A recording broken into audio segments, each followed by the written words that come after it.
You can't be a standard American diet consumer and think that you're getting hydrated and compensating with 1 hour of heavy workout and a Gatorade for all of these ills that are in your body. That's just adding insult to injury.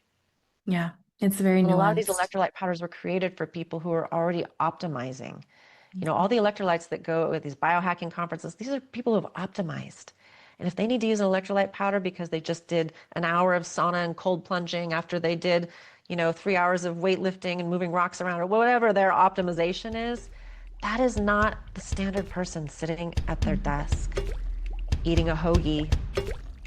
Welcome, friends, to Water is Life, the podcast where we flow through the rivers of science, spirit, and innovation to uncover water's profound role in restoring vitality to our bodies and balance to our planet. Today, I'm joined by a brilliant integrative nutritionist and educator whose work bridges ancient wisdom and cutting-edge science to help us reconnect with the true nourishment of life.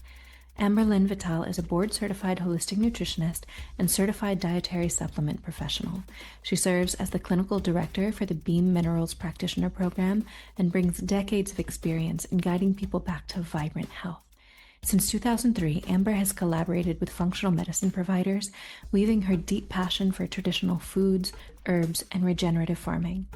As an Ayurvedic clinical consultant and faculty instructor at Wild Rose College of Herbal Medicine, Amber helps students and practitioners alike understand how nutrition, minerals, and lifestyle practices can rejuvenate both the human body and the living soil beneath our feet.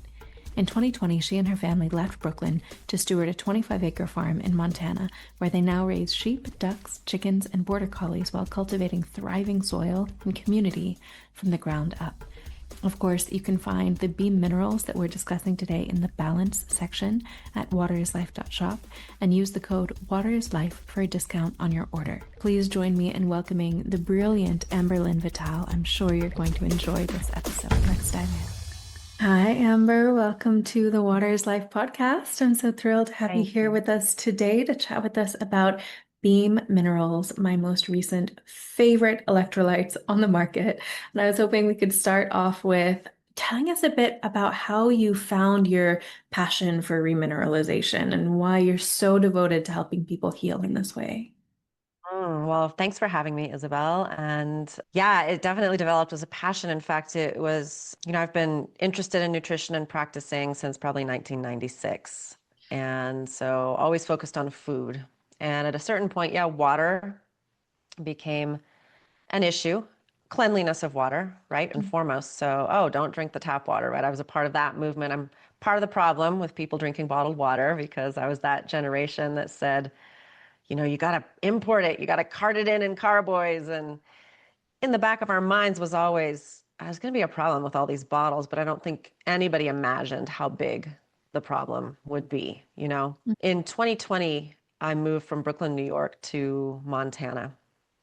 And in Brooklyn, New York, I had a gravity-fed filter and would filter out all this rust and stuff from the system of greater New York City. And we had clean water. We got the best ceramic filter and carbon filter we could use. It was clean, but I always felt thirsty. I never felt really hydrated. I would buy spring water. We'd get boxes and boxes of water from Europe, So funny. Everybody does it, right? So I moved to Montana and I land on a property that has a well, and we get the well tested for safety, and it has a certain quantity of total dissolved solids, and that's kind of where your minerals come in. And I just immediately noticed a difference. I noticed a difference in energy. I noticed a difference in hydration. I noticed a difference in my skin. And I just felt like I was at an all stop. Like, how can I advise people on food when I haven't even dealt with the most fundamental thing, which is their water? I can't help people. I can't give them this water. I can't give them the water that the Hunza drink. I can't give them, shouldn't be giving them Fiji for that matter, Like we usurp water. Those who can afford, we usurp water from around the world. And that's not okay. There's a karma to that. So how do we get people water that resembles what they had as natural humans without pathogens and improve their health? So I was just totally in a conundrum and I'm searching for answers. I'm looking at trace minerals.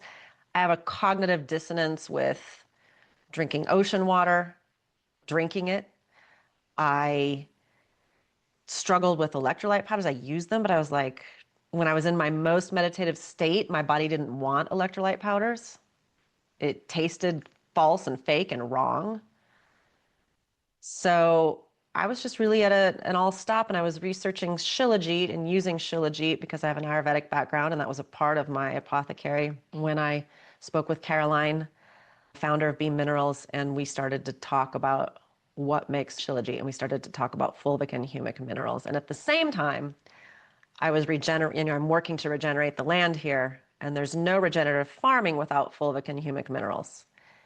And I've been saying for the longest time, the soil is your gut is the soil. It's not a metaphor, it's not an analogy, it is. They need the same things. Big surprise. And so it was just this little leap to be like, oh yeah, it should be in our water. Of course it should be in our water. Absolutely. I think most people don't realize that demineralization is one of the most common, if not the most common form of dehydration. And just about everyone nowadays suffers from it. You know, when people start drinking more water, it's a huge improvement. But when people start drinking more water with the proper levels of minerals and electrolytes, the differences that we see in people is just night and day, because we're not just bodies of water, right? We're bodies of electrolyte-rich, mineral-rich, basically seawater. And this is the foundation of our biology. Minerals are foundational to life itself. So, can you help paint a picture for people of the chronic epidemic levels of demineralization and therefore dehydration that people are facing today? How did things get to be this dire, and what are the effects that we're seeing in biology having such a depleted soil microbiome within our guts? Yes, I mean, I think there's three things. Let's try to outline them first. Number one, we drink empty water when we filter it and we purify it. Number two, yes, the soil is demineralized and depleted, but worse, it doesn't have decomposition postbiotics, fulvic and humic, to deliver nutrition and take away toxins from the cells of the plants. That's what's really missing. And number three, and we always have been. In my era, it was Tang and Crystal Light, and now it's other, I won't name any brands, electrolyte powders. People are bored. They want something sweet and salty in their water.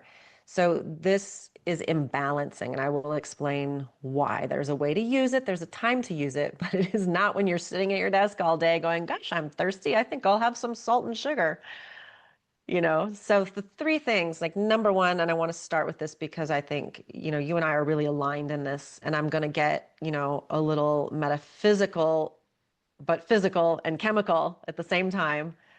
Never before in visible human or animal history have we only consumed H2O. Never before. And this, I know people are like, wait, I went to chemistry class. Water is H2O. You go on Wikipedia, it's like H2O. There's no other form of water. Never before, people. Water, we look at how do I want to do this? People are like, it's H2O, it's oxygen, and then two H's over here. It's a little triangle. I've seen it in chemistry class, and it floats around when I look at clip art. And no, flip that. Water is a vessel. And we know this in Ayurvedic medicine. Water is the vessel, it transports. Always transports, sometimes more, sometimes less. Oxygen, hydrogen. Okay, and so it carries. And water everywhere around you, water in these plants, water in the soil, water in my irrigation ditch, water in the mountain stream, water raining down from the sky, is associated with all kinds of other elements besides hydrogen and oxygen. Always. There's no natural situation in which it's just oxygen and two hydrogens attached to more oxygen and two hydrogens. Never, ever. Your listeners just need to let that settle. This is going to have profound effects on our health. The longer we go drinking purified water, worse, distilled. Yes, you use distilled water therapeutically when you're trying to transport out of your body. You put in distilled water to catch everything and suck it out of your body. Okay, then the other thing, yes, there's water landing on the soil. Some soil has more or less minerals. I can tell you when we moved to this land, I tested the soil. It was deficient in certain minerals. I'm in a regenerative organic mindset. So yes, we have to replenish those minerals. They got put out as little pellets. But the consultant I was using was like, he taught me, he said, they're just going to sit there for years. These little tiny boulders sitting, it's a boulder to the microorganisms, right? The fungi and the mycorrhizal fungi and the bacteria, they all see this little tiny pellet of minerals as a boulder. It's just going to sit there until you activate the soil. How do you activate the soil? You have to put in organic matter, you have to put in compost, you have to put in fish emulsion, you have to put in seaweed, you have to put in fulvic and humic and soil, homeostatic soil organisms. And the soil has to come alive and they all have to consume those minerals. The same way they would consume plants that died and decompose them and make new life, right? So if you see green, there's magnesium. We talk about a magnesium deficiency. If corn is green, there's magnesium. It's in the middle of the chlorophyll molecule. If soybean is green, there's magnesium. If alfalfa is green, there's magnesium. But is it just what that plant needs to grow and put out its seed? That's its directive, right? Or is there enough to get into the fruit and things that you eat? Or is it just that it's there, but it's not getting into your cells because there's no fulvic in the plant? All genetically modified agriculture is dependent on there not being humic in the soil. Humic destroys glyphosate. The soil is rich in organic matter that has been decomposed by microorganisms and is rich in humic. It will break down that glyphosate and they'll have to put on more and they'll have to pay more. So they don't want it there. And fulvic is being used against us in genetically modified agriculture, carrying glyphosate into the cells.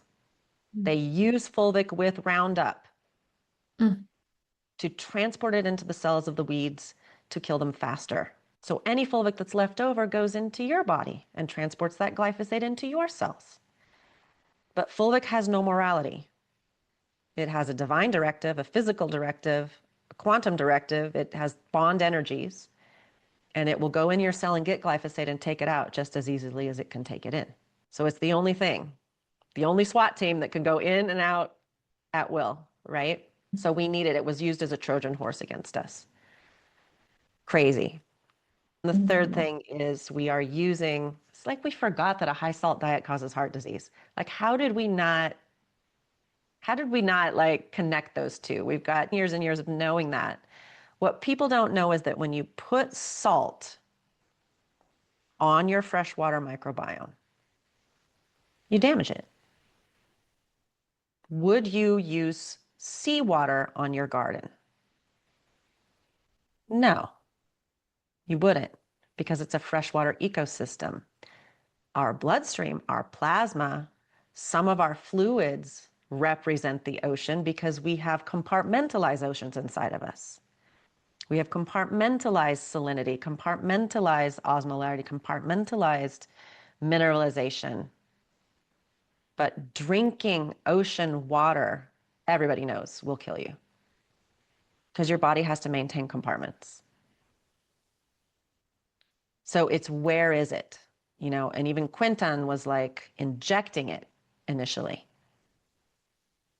and getting amazing results. If we are going to take in hyper salty or chlorinated water or, you know, potassium salts, sodium salts, phosphorus salts, calcium salts, magnesium salts, we need to spread it out. Yes, it's a good ionic way. And yes, there are ocean-like minerals that we can take orally, but your water should never taste salty. Never, ever taste salty. Unless you have a supreme imbalance, which some people do, and that happens in Ayurveda. We recognize that. So what is your perspective of the work of Dr. Freedom Batman-Gelage and the water cure protocol and the people that he was able to cure of a vast range of different ailments by adding about a quarter teaspoon of salt per quart of drinking water? But I don't think that water tasted super salty. Mm. So That's It's not a pretty big deal. diluted. It's pretty diluted. Yeah. Yeah, it is. And it was a therapeutic. It's not like we have to know that there's a time for a therapeutic method and a time for maintenance. And at Beam, we talk about replenishment and we talk about you as a human used to drink from lakes, rivers, streams, ponds. You used to pull food out of the ground. And in the root was a lot of humic and some fulvic. And in the stem and the leaf and the fruit was a lot of fulvic. And you interacted with that all the time. And it was under your fingernails. I have farmer fingernails. They're always a little bit dirty no matter what I do. I joke about my microbiome. And so I don't drink out of the irrigation ditch. There are definitely pathogens in there. But every time I eat out of the garden that was watered with that ditch, every time I put more compost in, every time I add fulvic and humic, my animals eat the pasture. I eat my animals, that it's like you're getting that interaction. Most people are so disconnected from that. And so with Beam, the idea is put that back in. Make your water, and I want every 16 ounces that I'm drinking, I want that fulvic mineral electrolytes in there. Because even though I have well water, it's not all the minerals, it's a few. And what I'm getting from a fulvic mineral complex is everything that was in a layer of plants from 65 million years ago when it died. I mean, from much longer before, but it died somewhere. We estimate 65 million years ago when an asteroid hit and the climate changed like that. None of this matters when an asteroid hits the Yucatan and like this huge nuclear winter and a freeze, and then years later it thaws out and you have a giant stinking compost heap and massive decomposition, and you get this enormous rich layers all over the world, not just at the equator. Yes, under the Amazon is tons and tons and tons of humic and fulvic mineral complexes, but you're not going to tear up the jungle to get to it, right? Has to be accessible easily and not destroy current life. And this is the overturn of the earth. Left to her own devices, she would erupt, I belch and belch out more fulvic and humic and overturn, turnover, flooding, movement of earth. And it would just do this, but we want things to be stable. Well, if we want things to be stable and we want all our buildings, we want all our houses, we're gonna have to go get these ancient full complex minerals that were from basically a salad decomposed, over millennia, millions and millions of years by microorganisms, and put it back in our water and put it back in our soil. That's how we interact with what nature has given us and create a timeline in which we survive well here. So, for any listeners who might not be familiar with what these are, you've given a beautiful history and an understanding of where they come from. Can you differentiate what they do and the fact that, they're carriers in the body, that they can take out glyphosate, but they could also bring in glyphosate, and that the sourcing where we get these minerals from is really important? Can you kind of take it back to basics for folks a little bit, differentiating, many people have heard of full spectrum electrolytes and, that we need sodium and potassium and all of these different things. But what you're talking about with fulvic and humic is postbiotic, and they have vastly different functions in the human body. Can you kind of differentiate exactly, why it's so important to have both and the balance that's necessary, and also the effects that it has on the body? It's obviously when we are mineral deficient, there can be brain fog, chronic fatigue, cramping, inflammation. People are just slower to heal. You have more rapid aging. You tend to have hormonal imbalances. All of these things, just about every disease there is, can be traced back to demineralization and forms of dehydration, of which demineralization, of course, is one. And people think, well, let me just throw salt at it. Why is that not the best approach? Can you go into kind of more of the biology and the differentiation between the common paradigm of remineralization versus what you've discovered and the differences that you're seeing in people who start incorporating Beam?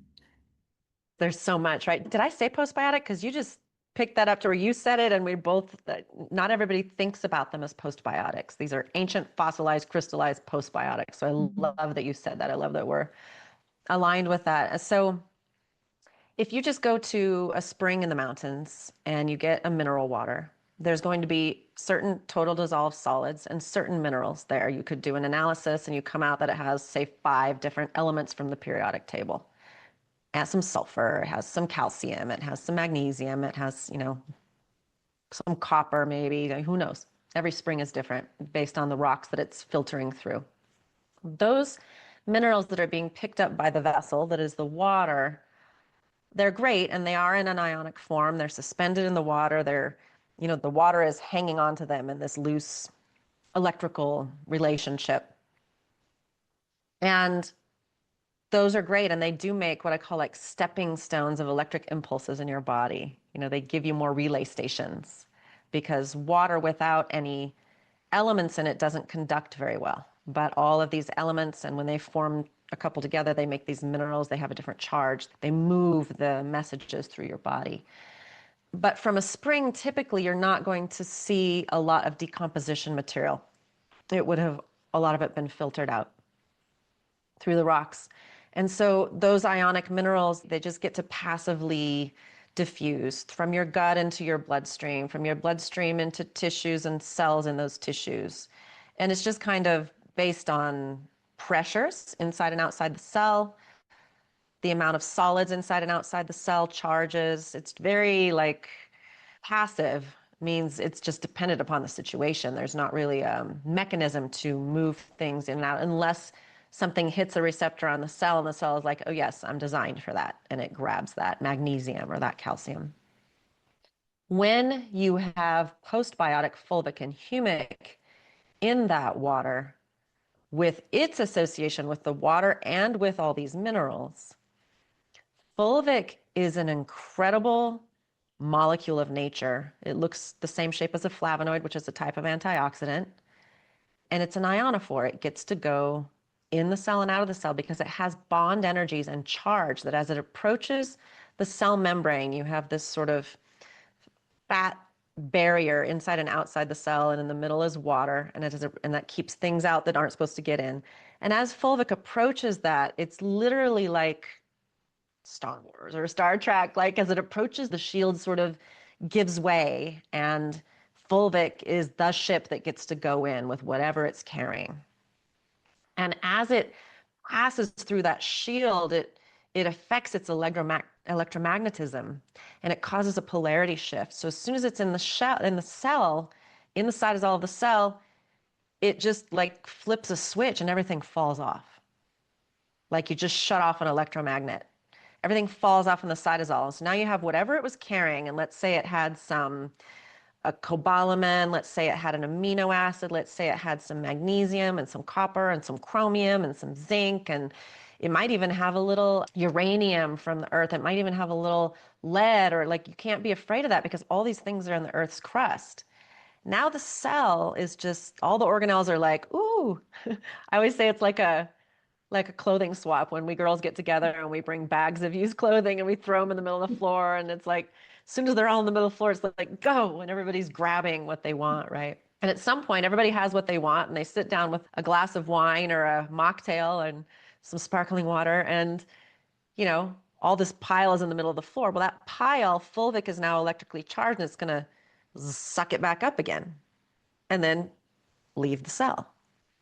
And then when it leaves the cell, it's going to drop it off again. And humic does not enter cells. It's very big. It's got all these legs and arms and a head. And it's patrolling your fluids, your oceans, if you want to say, if we stick with that language that I hear that you use, which is a beautiful language to use. It's going to be patrolling your oceans, like one of those fish that you put in an aquarium to clean everything up. And it's grabbing heavily charged, sticky things. And so when fulvic drops all this stuff off that was not used by the cell, humic's going to grab it. It might not grab some extra magnesium or calcium. It's going to grab a heavy metal. It's going to grab some glyphosate. It's going to grab some atrazine, some nanoplastics, some bio-waste. It loves the sticky, icky stuff. It's just more attractive to it by its bond energies. And when it gets it, it's got it. That's it. Until it's full. When its arms are full and it becomes molecularly heavy enough, it's going to fall out of precipitation. It's going to precipitate, fall out of suspension, and precipitate into the pathways where it moves into your channels of elimination, not just kidney, liver, intestines. You're going to cry it out. It's going to come out in your earwax, sebaceous glands, sweat, nasal secretions, saliva, different sweat from your armpits than from like your forehead or your back, right? Vaginal secretions, seminal secretions, anywhere your body is cleansing. And just because, for example, we can cry, it's not necessarily detoxing. But that stuff you get at night, that's detoxing. So the same channel is used for normal fluid function and detox. It's like there's people in the water treatment plant and they flip a switch. It's like first we were running, clean water to people. Now we're going to flip it and we're going to flush out all the nasty stuff, right? And so your body can use the same channel eliminatively or transportatively. I'm going to make up that word for the benefit of delivering to you. So fulvic is the deliverer, and it's also the SWAT team that can go in the cell and bring stuff out for humic to grab. You want them both eventually in your body. And so that paradigm is different. So there are great full spectrum mineral things out there. Like I love for people to take a calcium that is from algae that has beneath that CalMag a full spectrum of minerals from the algae in the ocean. That's a great way to take your calcium, okay, because it's a full spectrum. I love trace mineral formulations because they're ionic, and so they have this ability to be passively absorbed, but most of them have a high sodium, high bromine content because they're coming from the ocean or the Great Salt Lake. So it doesn't totally reflect where your gut comes from. Your gut is the soil, it's a freshwater ecosystem. And I'm going to get to that in a minute if we have time. So I love these things, but what they are missing is that fulvic humic component. And why we are out of touch with that fulvic humic component, again, is because we don't drink surface water because it's not safe. And we don't eat straight out of the ground, even though it is becoming more and more available for us to do that. And we don't like things that look dirty. I do, but I've gotten used to it. So, most people, if they come here and I hand them a dirty bulb of garlic or a dirty carrot, they're going to be like, whoa. But, I have a whole lifetime. I was a kid on a truck farm in Oregon, a year and a half to 5 years old. And I was just like eating dirty tomatoes and dirty carrots and dirty, as a kid, you don't know. And I thank God for that because I'm just like, wow, what a great start to have. And I was a kid with allergies later. I wonder how bad it would have been if I hadn't had that introduction early. I got into, you get separate from nature. Friends, let's talk about your eyes, those beautiful orbs of structured water that are the windows to the soul. Did you know the lens of the eye is 99% water? And that structured, coherent water in the eyes is the most important factor for good vision. That water responds to every light frequency it takes in, which means the light that you take in is either hydrating and healing or damaging and dehydrating. As Dolph Zantiga said, light is just a bundle of frequencies that has to be brought in by the right water. Enter blue light blocker glasses, your frontline defense against the dehydrating effects of blue light, screens, artificial light, and circadian disruption. You can find multiple lens options in the directory at waterislife.shop, including interchangeable yellow, orange, and red lenses so you can sync with your natural light rhythms throughout the day and support healthy hormone function, melatonin production, and sleep quality. You can even order them with unique prescription lenses just for you. Because chronic blue light exposure doesn't just strain your eyes, it dehydrates your cells. It suppresses dopamine and prolactin, wrecks mitochondrial signaling, and can actually slow ATP production at the cellular level. And ATP is what helps keep your intracellular fluid perfectly well structured so you have high cellular voltage. This is why your skin gets dry, your vision blurs, you feel foggy, or even anxious after too much screen time or after gym workouts under LED or fluorescent lighting. Light affects water, and artificial light dehydrates. And yes, this shows up in your mitochondria, which are your cell's internal sources of metabolic spring water.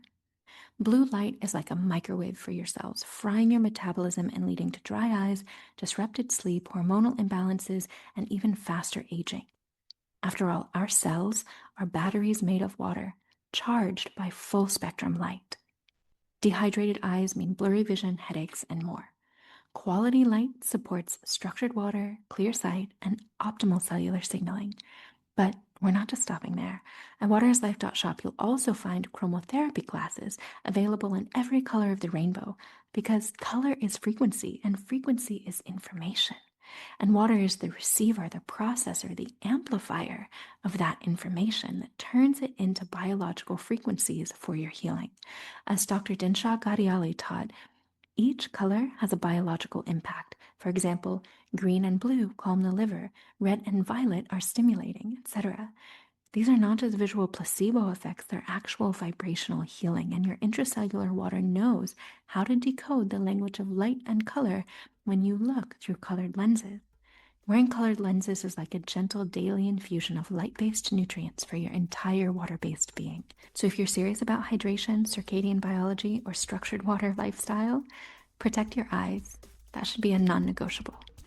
Go to waterislife.shop under the Embody collection in the eyesight section to find blue light blockers, chromotherapy glasses, and prescription-friendly circadian tools that hydrate your eyes, balance your biochemistry, and help you to thrive in a screen-filled world. Because hydration doesn't start with the water you drink. It starts with the light that you see.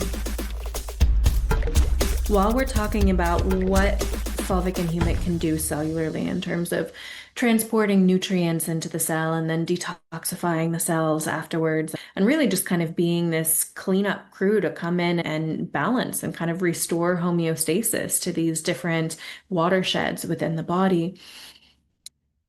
In addition to doing that, they also are able to really increase our cellular energy. Most people, it's estimated, are operating around 30 to 40% of their actual potential, probably energetically speaking, for a lot of reasons. You know, our bio water is full of deuterium, it's destructured, it doesn't have the light information that it needs, all of this, but mineral depletion is probably one of the biggest and most pervasive reasons. So from your perspective, or I love the languaging that you use around these cellular processes. You make it so approachable and understandable for people. So can you kind of paint a picture for us of how fulvic and humic help reignite the lost energy potential at the cellular level, especially in the mitochondria? How do these minerals actually affect mitochondrial function? And I love how you're reflecting the information back. We're having a little mutual admiration fest here. I'm really enjoying your ability to distill it and repeat it. It's It's fun. It's great. fun listening to how you express all of this. You have a beautiful way of transmitting this information. Well, it's something we reduce to chemistry and physics, and then we get it a little bit like it's a little more exciting to say quantum physics, but it's truly miraculous. I mean, it's all miraculous. Like that a plant Mhm. takes CO2 and sun and makes matter. Every moment of every day is miraculous. And then, Mhm. water is what brings energy into that plant. And so if you think of yourself Mhm. as a plant, if you think of ourselves as plants, and you're absolutely right. It's estimated that most of us are operating at 30 to 40% the mineralization that we need to produce ATP, which is the energy currency of most of our cells through the Krebs cycle, which we don't need to paint. And so our lights aren't on in our house. If you've ever been to Europe, especially older people in Europe, they keep all these rooms closed in their house and they keep the heat off and they keep the lights off so if you come over and they're like, oh, we have visitors, and they open a room and they turn on the lights and they turn on the heat. And that's how most of our cells are, our mitochondria are just like, power's not on. The power plant is not running because there's not enough mineral cofactor and amino acids to fuel that mitochondria. And we're talking tens of thousands of mitochondria and millions in your neurons per cell. Power plants that need mineral cofactors and amino acids to produce the energy currency ATP aerobically, utilizing oxygen. And that means we have to have good oxygen transport. And that comes to the red blood cell, which doesn't have a mitochondria. We'll come back to that. So you have to have these mitochondria functioning. And if they are not able to operate aerobically, they can produce ATP at 1/12 the efficiency using other things, not using oxygen, using sugar and salt. So when we have that 2 o'clock tank in the afternoon and we're like latte, muffin, electrolyte powder, we're beating the dead horse. We're getting the short-term push to get through. Okay. If you've just run a Spartan, if you just ran a marathon, if you just did 5 hours in the desert and you're sweating and you do an electrolyte powder, I mean, to me, that's like an extreme situation. It's important. You've sweat. If you can taste salt, you need to put salt back. Mhm. Okay.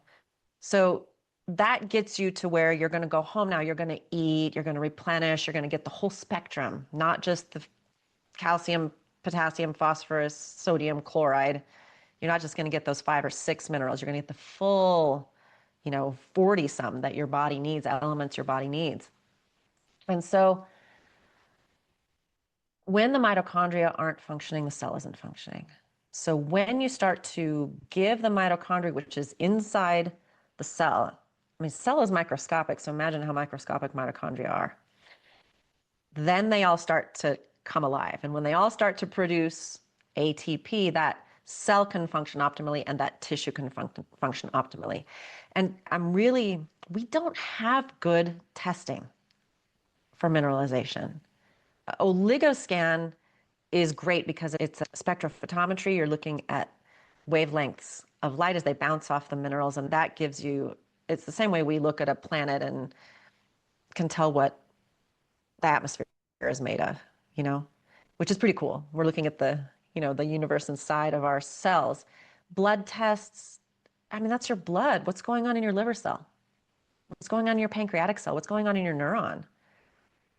All we're saying is what got in the bloodstream. We're not saying if it got in the cell. We don't know. We can't just go harvest a liver cell and real time say if it's got what it needs to do what it's supposed to do. We can only give, and I'm just big about this, give your body what it needs to do its job in its innate divine wisdom and intelligence, the way it was programmed to do it. Let it go, let it do its thing. Now, once we've replenished to this point of like filling all the aquifers, raising all the boats, and all the cells can do what they're supposed to do, there always will be people with different needs for certain minerals or more salts. There are people who leak salt. Cystic fibrosis is a recognizable disease where you lose more salt. And then the cilia don't work in the lungs and they don't move mucus and people get really sick and they die very young. But it's a spectrum. So there are salty sweaters, more salty than others. And Ayurveda and Chinese medicine, we recognize this. We recognize that different constitutions retain or lose nutrients, period, more than others. And so then there are different tastes assigned to the food for that person in order to keep them balanced in the way that they need to be balanced. But out here in the world and standard American diet and, all electrolyte powders are the same. They're not saying like, you need more, you need less. And most people can't afford or access a practitioner to really determine what is best for them. Everybody's just experimenting, right? Yeah. And I think that's why it's so important to have these master regulators that we can work with that go into the body and kind of intelligently are able to restore homeostasis or homeodynamics relatively, because there's no such thing as stasis in the body. Everything is always in flux.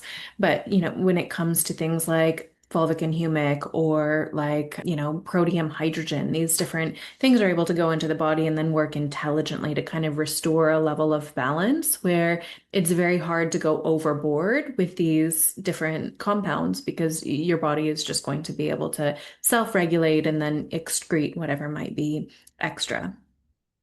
Right. And You're you not mentioned forcing it into the body, into exactly. the And I cell. think that's what happens with a lot of these supplements and a lot of, even antioxidants. They can have a downstream negative effect if you're over antioxidizing and then you're, getting rid of the oxidants that you actually need to maintain and balance in the body. So this is why I love things that are just overall kind of panacea solutions. And most things when it comes to hydration, at least, are panacea solutions because we're bodies of water.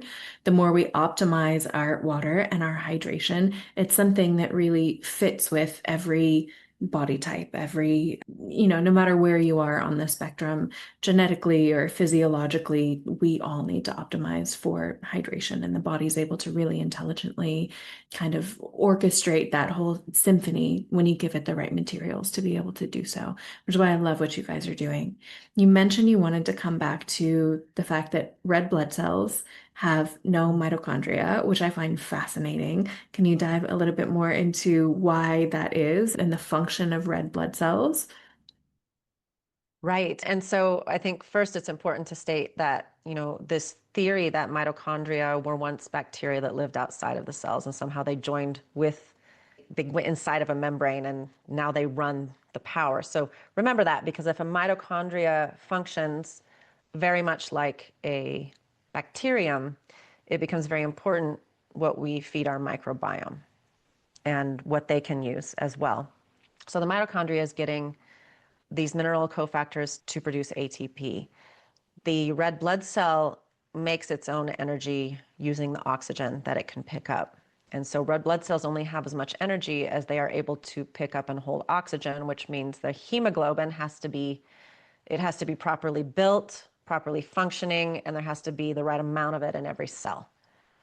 And we think that it's just iron that red blood cells need. Well, I mean, at a minimum, zinc, iron, molybdenum, and copper work together to make that red blood cell function, and all of the aspects of building hemoglobin with iron in the middle. It's just like chlorophyll, except there's iron in the middle instead of magnesium. That was always fascinating. And then to have the right shape of the red blood cell, the right amount of hemoglobin, moving ferritin, iron from stores into the hemoglobin. And then there are B vitamins that are involved too in the shape of like B6 and B12 and the shape and the functionality of the red blood cells. So anemias really aren't just an iron deficiency. They're a deficiency of that whole functionality of that red blood cell. And you really have to identify what's going wrong in a person. And it's that their oxygen transport is compromised and their CO2 transport. The red blood cell does both. It grabs CO2 from your blood, brings it to the lungs oxygenated, and it brings it back out, right? So it's doing both. We can't forget that. And it does kind of the opposite of what a plant does, which just takes in CO2 and then releases oxygen, right? We take in oxygen, we release CO2, but there's this flux. And so when people get over supplemented with one mineral or another, so overdoing magnesium will affect your body's ability to digest, absorb, and assimilate iron. Then you're like, I'm tired, I feel like I'm low, I'm going to take some iron. That then affects your potassium, and then the potassium affects us. So all these single minerals we come in with thinking, well, I have a headache, I must need magnesium. Like, we're stupid compared to the divine intelligence of our cells. And so what you drink and what you eat needs to offer the cell, every cell of your body, every different cell, every moment, a smorgasbord of options. You're younger than me, but we always had this idea of like the trench coat salesman, like, I've got watches, I've got pens, like they open up their coat and they've got all these things for sale. That was like the New York City trench coat salesperson, or a person in a market putting out a blanket with a lot of options to buy, or a dim sum cart, like a Chinese restaurant, like bringing all these different things to eat. And the cell should get to choose. And what it doesn't want should leave, along with some garbage. And we can't decide what it needs. We're like, oh, I have leg cramps, it's potassium. Not necessarily. Oh, I'm tired, it's this. Not necessarily. That might help you short term, but you're still missing certain things. And we understand that we can't just take B6 without a B complex. We understand that we can't just take lysine without a full complex of amino acids. I think as nutritionists, we've got this, but we haven't remembered that it's the same with minerals. You can't just come in and be like, osteoporosis, calcium. Like there's so much more involved in that, right? And so if we then take this little mitochondria and if it functions like a bacterium and our gut is full of bacteria, but also some fungi and some other organisms, some bacteriophages, like all kinds of different things, right? That all work together as an ecosystem. The gut is the fresh water. It's the river that goes to the ocean. There are parts of the gut that are brackish as they interact with the bloodstream, which is the ocean. So the river is the river, the ocean is the ocean. Most things don't grow in both places. The gut is to discern and distinguish what goes where. And there is a relative compartmentalization of that. You know, when a river to an ocean, the compartmentalization is that the sea doesn't flow upstream, right? It can come up a certain way based on tides, and so our problem today is, our problem is discernment at the intestinal level, at the blood-brain level, at the mental level. Discernment, it's a big issue right now. And I attribute mental and cerebral and like your mental capacity to discern to our gut's inability to discern today. Because the gut-brain axis is huge. And when the gut can't do what it's supposed to do, the brain is not doing what it's supposed to do. And we are all bogged out and confused. And so, yes, you should eat foods that contain humic and fulvic and all the minerals, and they're going to feed and interact with your microbiome, which is then going to signal out to your body. But the water that you drink should have a delivery fulvic and a cleanser humic to deliver all of these, this full spectrum of minerals in their ionic form directly into the cell. We don't expect beam as an ionic suspension of fulvic and humic mineral complexes to spend much time in your gut at all. Some of it will be there depending upon how you drink it. If you pour this and you pour a half cup of each in here and you guzzle it down, I call that person the hunter because they gulp down a bunch of water and they're out the door. More is going to be in your gut because you can't absorb all of that at once, right? If you're a gatherer and you carry it with you and you sip all day, then yeah, it's going to go and it's going to absorb really easily and in your bloodstream and distribute. And all day long, you're opening that trench coat to your cells and like, what do you want? What do you want right now? You know, because right now the cell might want potassium and 10 minutes from now it might not. How do we know? We have no idea. You have to depend on your water, your transportation, your vessel to deliver to your cells. Cells don't touch. They don't touch. There's a river between every cell. And it's fascia, and the fascia has to be hydrated, and that water transports nutrients. It's the same. Water doesn't really do anything for plants. I don't know if you realize that either. Not in itself. It brings the nutrients into the cells of the plants. Water carries, and if you don't have minerals in your water, when you take that in your body, it's going to carry things out of you that you need because your body wants to maintain a balance. I think most people don't realize that. Most people don't realize that most of the water that they're drinking is actively dehydrating them. It's this odd paradox. It's very counterintuitive, but most of the water that people drink is hungry water. It's trying to fill itself back up again. It's what Victor Schauberger calls an immature water. And so like a baby, it's grasping at everything in its environment. It hasn't gone through that maturation process where it's been able to pick up not only the minerals, but also the vibrational information, the light codes, the sound codes, the color, the electromagnetic frequencies, the Schumann resonance, everything physical and non-physical, the microbiota from the soil, all that it needs to be a full, whole, well-rounded organism in and of itself so that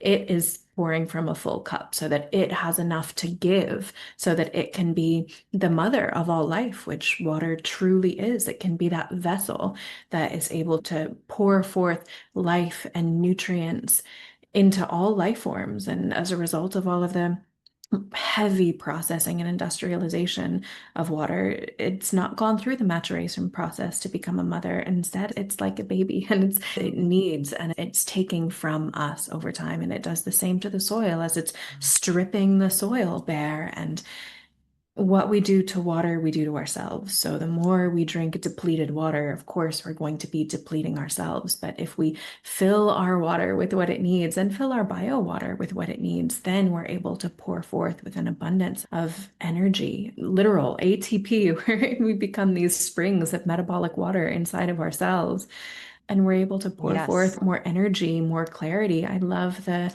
analogy you gave of having the discernment in the gut and being able to have discernment in life as well. These aquatic organisms that we ride around in this incarnation, they are such holographic beings that, what's happening on the inside of us is always mirrored on a larger scale.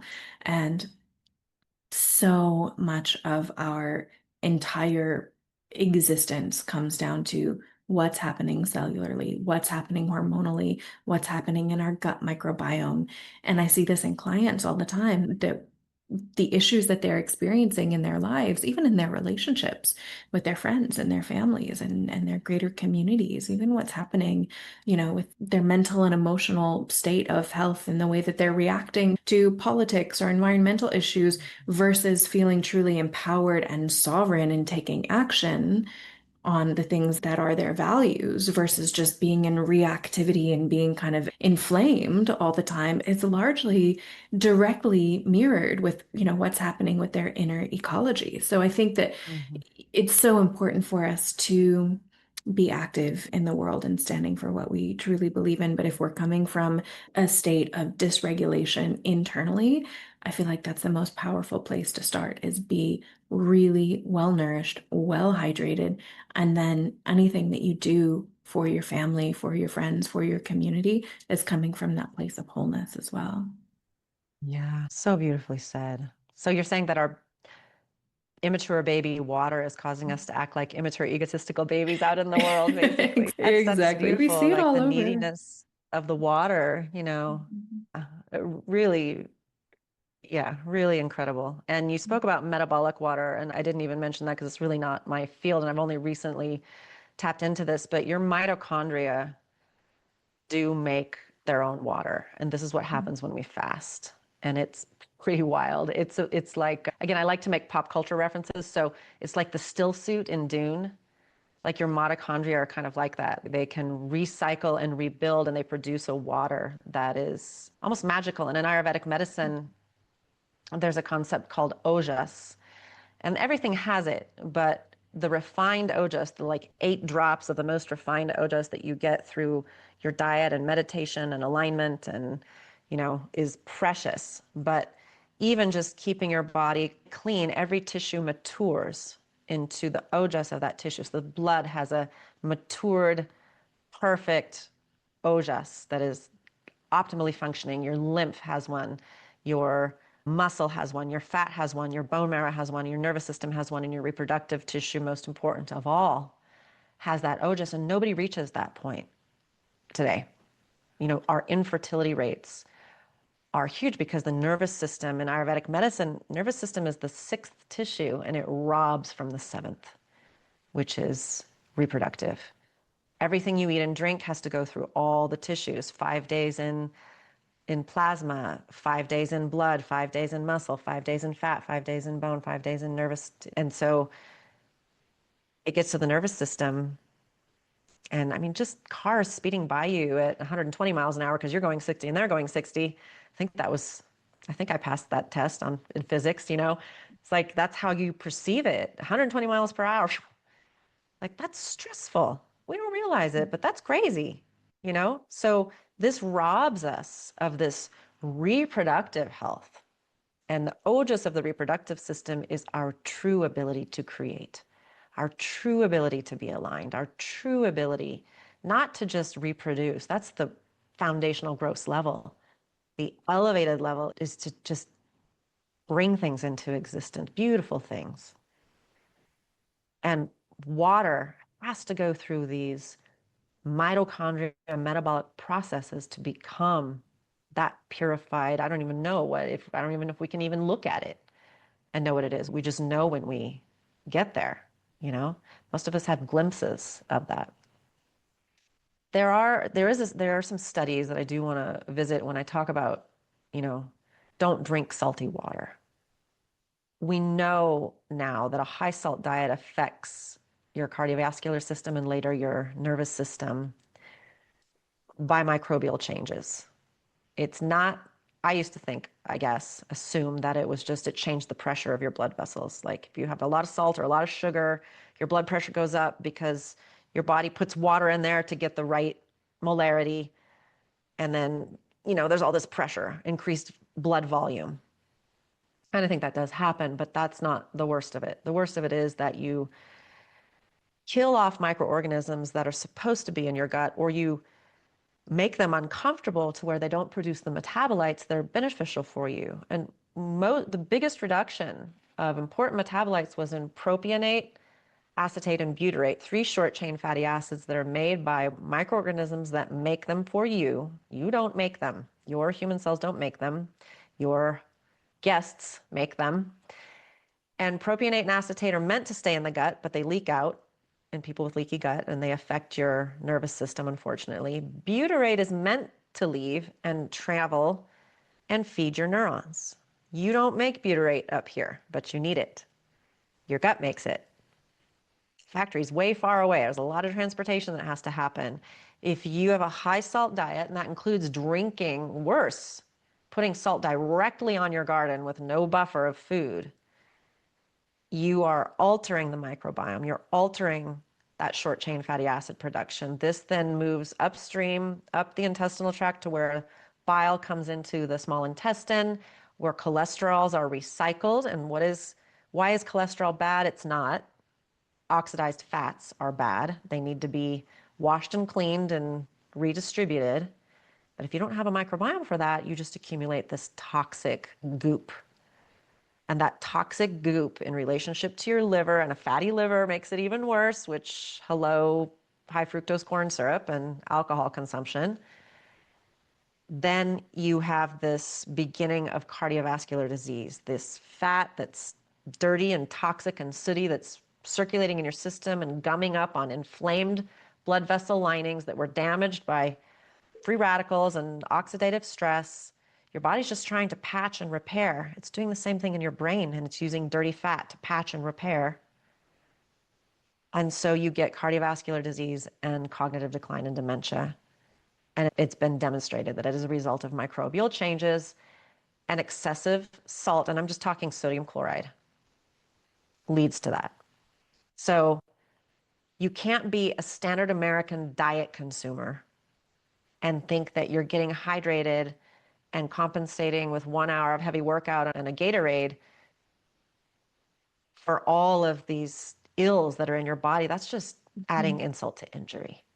Yeah, it's very nuanced. A lot of these electrolyte powders were created for people who are already optimizing. All the electrolytes that go with these biohacking conferences, these are people who have optimized. And if they need to use an electrolyte powder because they just did an hour of sauna and cold plunging after they did 3 hours of weightlifting and moving rocks around, or whatever their optimization is, that is not the standard person sitting at their desk eating a hoagie. Do you even know what that is? Yeah. And drinking some electrolyte powder to hydrate. Like your body's cry is so much more foundational. So for the average person who is very inspired by everything that you've just shared and wants to begin incorporating something like Beam for their fulvic and humic to get their bodies back into balance and back into the proper levels of hydration, how would they implement these? You have 3 different products, am I right?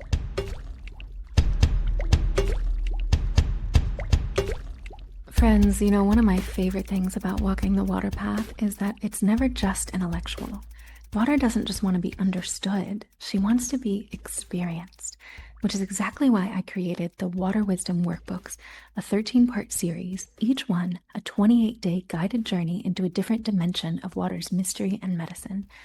Each workbook blends teachings, practices, reflections, journaling, and rituals. In just 10 to 20 minutes a day, you're invited to build a deeper relationship with water, physically, spiritually, and cosmically.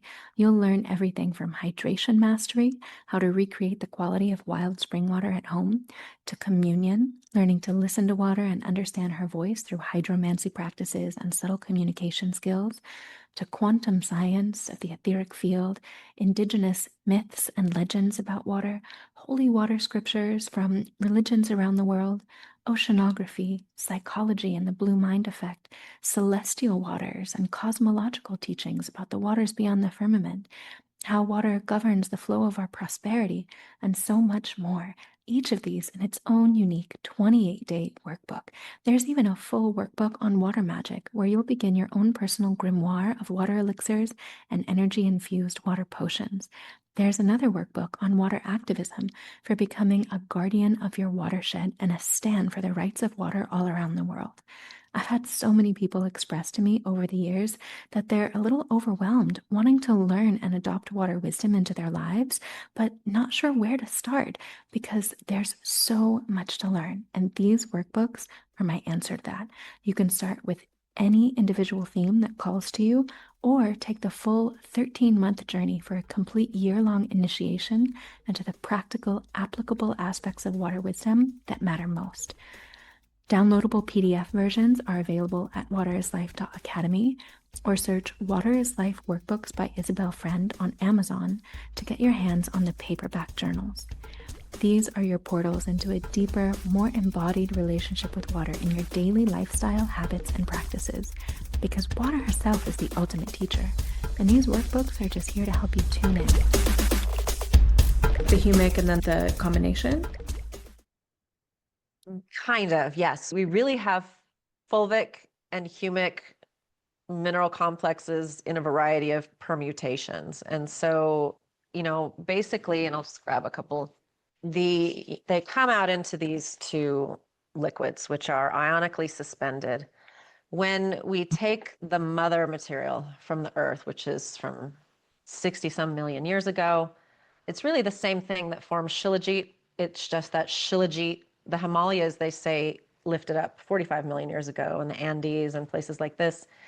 And the pressures and the movement and the heat created by pressure and friction has made shilajit a different compound, but it has fulvic and humic in it.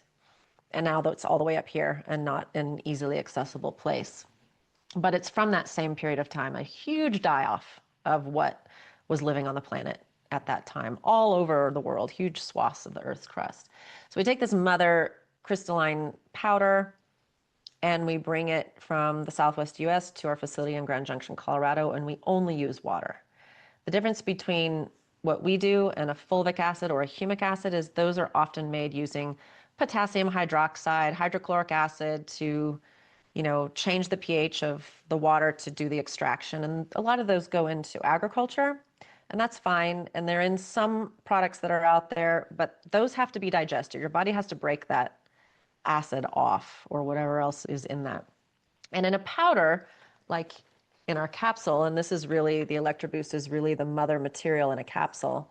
This too has to be digested, but it's great when you want to keep some in your gut for your microbiome or to accompany HSOs, homeostatic soil-based microorganisms, your bacillus species, for example. This is a great pair with any soil-based microorganism that you might be taking because it's like the dirt and the bug and they go together, right? So the first water extraction, and it's electrical. Like we have purified the water down to H2O, we've restructured it, and then we start this process. We run a current and we separate, and we have an alkaline water which can bring this into ionic suspension. Humic only separates out with an alkaline pH. Pretty well known. It brings with it some fulvic, and so when you have this in your hand and you can read the back, it does say that it's about 4 times more humic than fulvic, but there is some fulvic still wrapped up in that body of that giant humic molecule. And for anyone who's just listening to the audio and doesn't see the video, this is the MicroBoost. MicroBoost. Okay, yes, MicroBoost. Thank you. And so MicroBoost, then some of it goes in the bottle for you, and some of it goes back into a tank. And we take that alkaline charge off and put it back to neutral and run it through again, and we get electrolyze, which is just fulvic. And that allows you to replenish because we're not starting at zero. We're starting at negative, we're not like natural humans anymore. And we need humic in the body on a regular basis, and you're going to get that from MicroBoost. But we often need more fulvic as we rebuild. And so this gives you flexibility to take your MicroBoost at about, some people have to start slower, but you want to get up to taking about a half of a cap, which is about a half of an ounce daily. And I prefer the slow method. I prefer 8 to 16 ounces of water and sipping on it and taking it the way you would drink it in nature. If you are a get up in the morning, swallow down a bunch of water with a bunch of pills and get out the door, okay, you're the hunter. You're never going to see water again until you cross a stream, You're going to guzzle it down, and hopefully when you get home, you think to do something like that again. The electrolytes can be taken same amount at the same time as MicroBoost, or you can revisit it alone throughout the day. So for me, in this philosophy that I'm engaging in, where I'm like, I don't have the water that I always had as a human. I want every glass of water that I have to have some fulvic minerals in it. And it doesn't have to be a half of a cap. You have to find your happy point. Every bit that you put in there helps. So for people who are sensitive to new supplements, for people who you try this and you get a stomach ache or you get a cramp or you're just like, I don't know, just slow it down. If you use a little tincture dropper and you put a few drops in, or you just want to like get used to, if you just want to get to know it, just spray it on your skin. This is basically the fulvic. This is Instalights. It's a spray. It's a different ionic dilution so that it can penetrate the skin. And this, I used to roll my eyes, but until I remembered that we do this with plants. We spray fulvic on the leaves of plants with minerals so that they get taken into the leaves. And we all have leaves. It's called skin. So that's a good way to get to know it. If you're super energetically sensitive, if you're working on your intuition and your energy, if you're working in these realms, the spray is amazing for that. You may not need as much. So most people coming with all the symptoms that you mentioned, all the brain fog, all the fatigue, all the hormones, all the cramps, all the, everything that can be a sign of dehydration, which is improper cellular functioning, a lack of mitochondrial ATP production in the oxygen dependent manner, right? Then you need to replenish. So we want you at least having a half ounce of MicroBoost and electrolytes every day. And then experiment for 2 months. Like this kit, the MicroBoost and electrolytes, would last you 2 months if you just took a half a cap of each. But experiment with the electrolytes. Every time you have a sugar craving, reach for some electrolytes in your water. Every time you're tired, reach for some electrolytes. Every time you have a leg cramp, reach for some electrolytes and spray some Instalights on your leg. Every time you have a headache.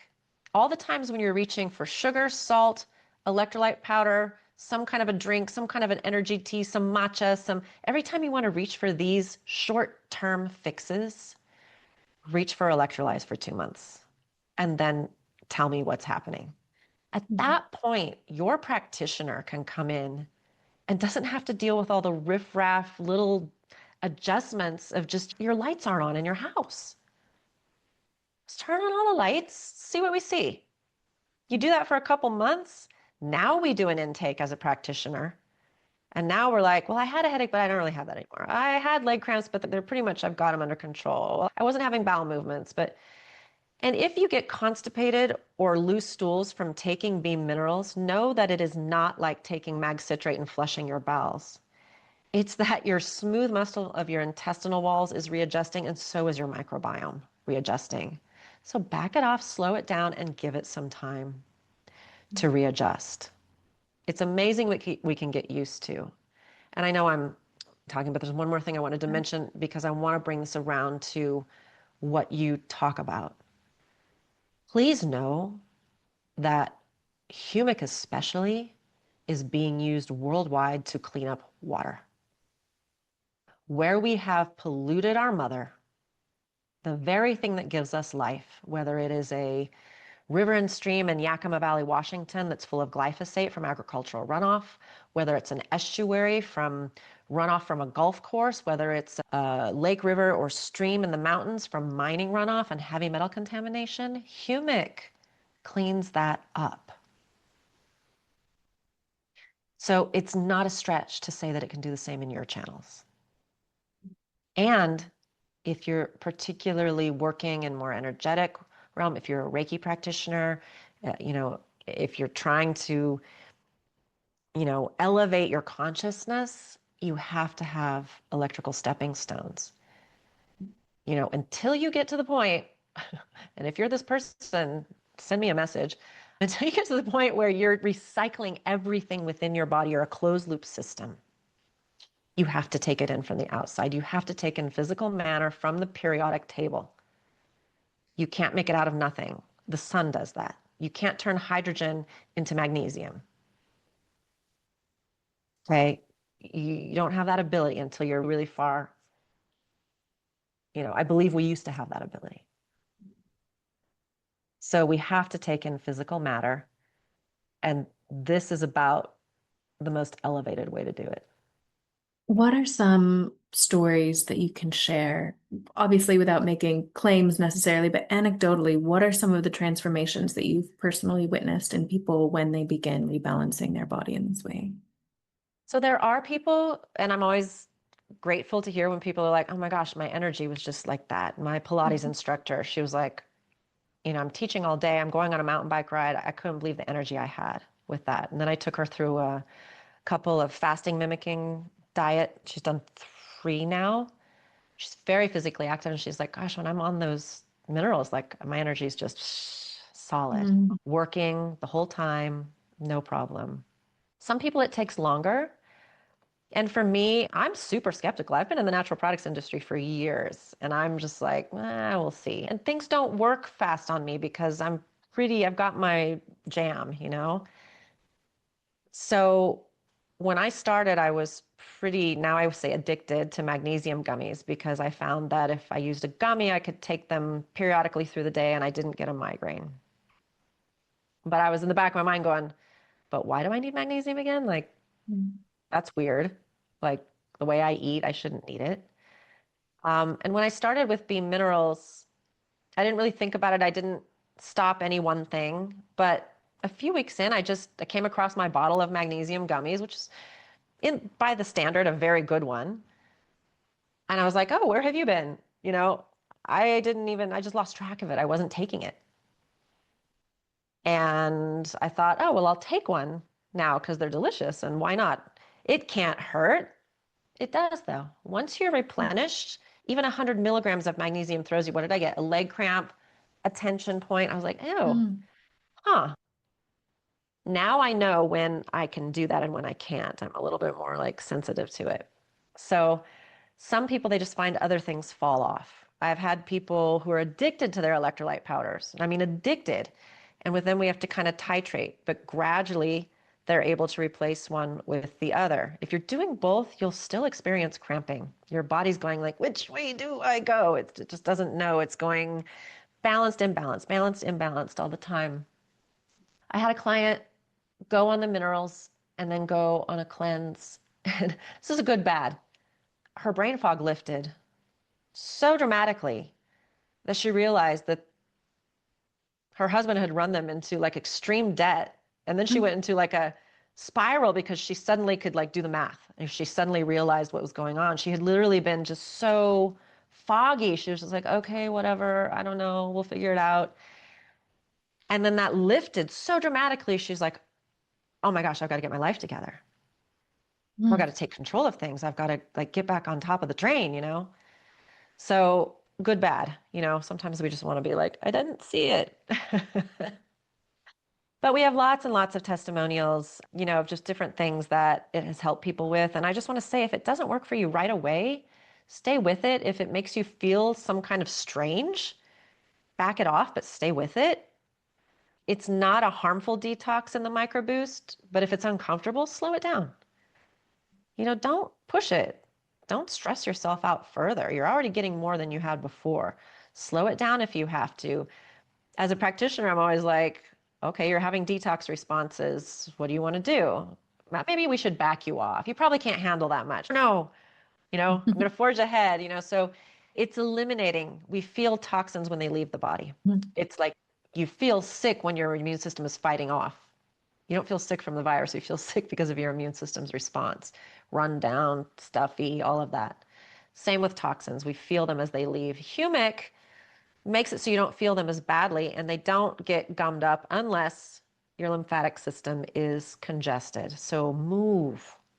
Please remember that the waters that move through the lymphatic system don't have a pump. It's like on my property here, my 25 acres, I have flood irrigation and I have pumped irrigation through sprinklers. Your bloodstream is the pumped irrigation through sprinklers. The flood irrigation is your lymphatic system. And it has to move through all these little tiny channels, and water attracts water, by the way. So if you're fully dehydrated in a tissue, it's going to take a minute to get enough water in there to attract more water. And the more you move and stretch and twist and bounce and laugh, the faster that happens.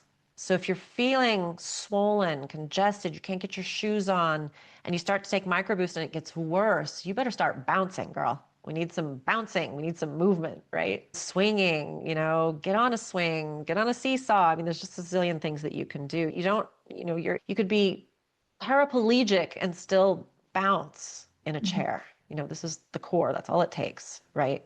You don't have to be mobile to be able to move. There's vibration plates. There's all manner of things. We just have to want to.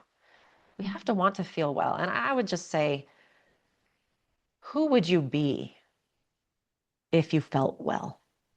Because we are so attached to our identity of illness and lack and not enough. It's very hard to imagine who we would be and what we would be responsible for if we were well. It's hard to step into that. When you're well, you're able to.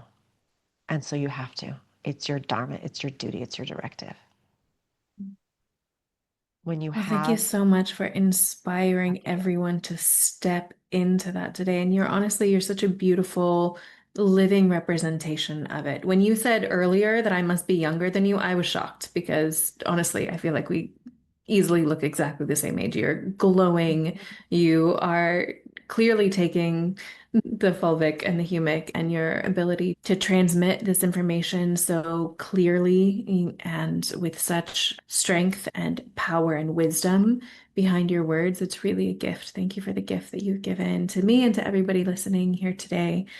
To everyone who's made it this far in the podcast, thank you for your generous time and attention. And if you're inspired to try this for yourself, of course, you can find Beam, the Electrolyze, the Micro Boost, and the spray in the directory at waterislife.shop. We'll have the links for you there. We'll have the links in the show notes under the podcast episode, wherever you might be watching or listening. Amber, where can people get in touch with you? Where can they stay posted on what you're up to? If they want to reach out, if they have any questions, and are there any final words of wisdom that you have for people? as far as kind of following what I'm doing here on the farm, my Instagram page, which I think I gave you, it's just Amber Lynn Vitale. And that's where I post my wonder about the world. And I think that's where I really want to connect with people. I have another page called Vitale Pics where I am building slowly things I believe in, things that I have tried and tested or researched and that I think are really good. And I'm very ethical about it. I'm very particular and I have my reasons. I can't see clients right now. I'm too busy. So that page is really where I want to be like, you could try this, you could try this, and where I can interact with people. Throw supplements at me and I'm like, oh my gosh, I don't even know where to start with these things. There's so many things wrong. I don't know where to begin. Thank you for providing the vessel for this conversation and for these conversations about water. And I got to go back and find out how you got this far and got into it, but it is, you and I share that we can't do anything to help people if we can't do something about water. We can't. Absolutely.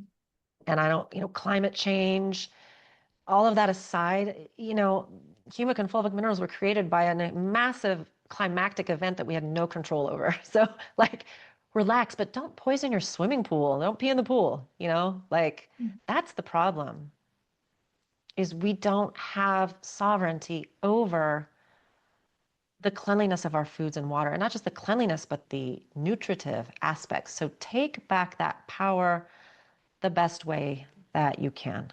If you can't access the best food, prioritize your water and do the best you can. Because even between organic produce that you can buy in the store and what I can get out of composted postbiotic rich soil, there's a world of difference. And I know not everybody can access that, and it makes me sad.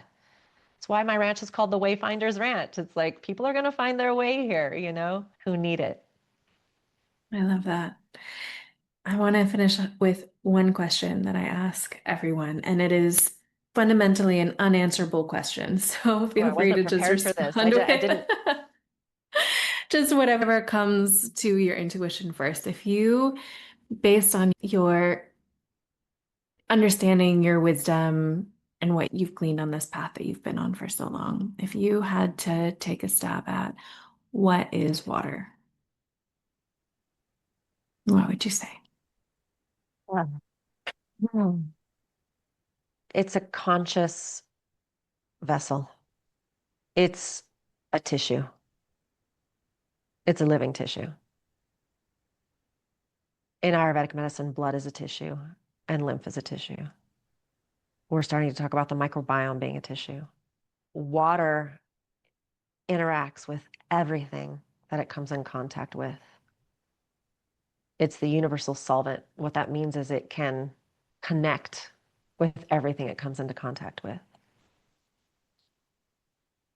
And since we know that it can take up impressions, we know that it learns. And the cool thing about water is it doesn't take the hardest path. That's what I'm learning from water. You don't have to take the hardest path to be effective. I love that. That's beautiful. There's so much we can learn from her. That she's a tissue. I'm going to Let's meditate start on over. that. Let's start over. Let's have another podcast.